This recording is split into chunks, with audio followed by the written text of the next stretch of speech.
Ha toccato anche Padova l'operazione del nucleo di polizia tributaria della Guardia di Finanza di Como, che ha individuato un sodalizio criminale composto da persone dedite ad operazioni di mediazione volte all'approvvigionamento di materiali potenzialmente impiegabili nel settore bellico. 6 le ordinanze di custodia cautelare a carico di 5 iraniani ed un italiano, eseguite dalle Fiamme Gialle nelle province di Torino, Firenze e Padova.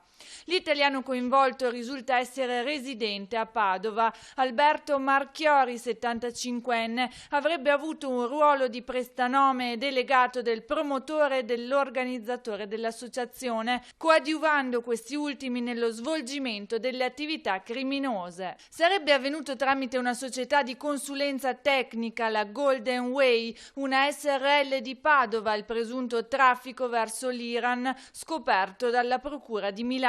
La Golden Way, come riporta il capo di imputazione, era stata costituita al solo scopo di effettuare transazioni commerciali in violazione dell'embargo e della normativa sui prodotti dual use e sui beni di utilizzo bellico verso l'Iran.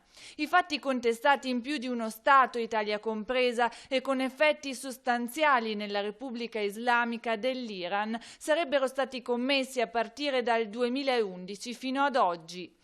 L'inchiesta riguarda l'acquisto e l'esportazione verso l'Iran di macchinari per la fabbricazione di tubi in acciaio da utilizzare come potenziale materiale missilistico e di apparecchiature idonee, se modificate, a creare una rete a banda larga per scopi militari e anche di motori e componenti di aerei ed elicotteri.